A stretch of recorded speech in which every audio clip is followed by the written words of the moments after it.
have to pardon me, the garage is a little bit of a mess right now, but I just got the pulleys all put together. I just put the power steering pump pulley on and had to make some shims so I could align this belt.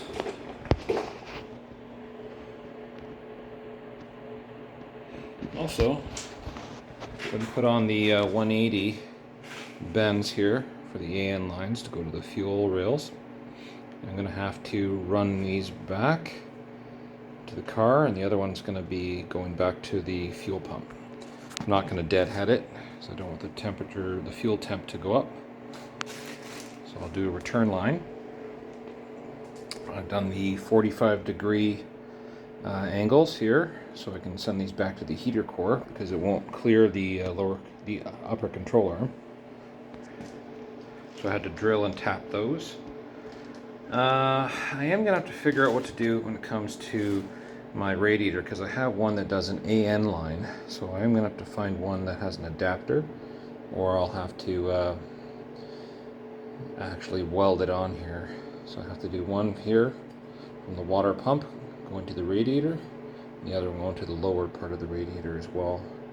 So I have a Howes racing radiator that uses an AN line. Next, I went and bought this low power cable for my throttle body. So I have to figure out how I'm going to be mounting that onto here, as this mount here won't work.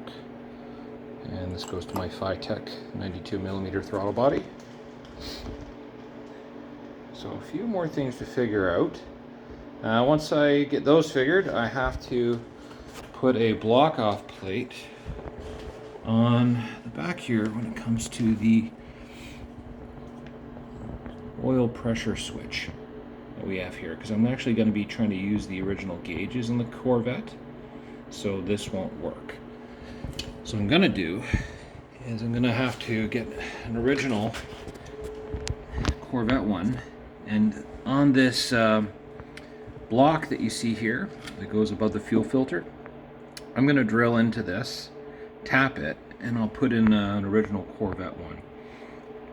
So I'll be getting fuel pressure from the pan. Once I do that, I'll run that to the car, to the oil pressure gauge in the car.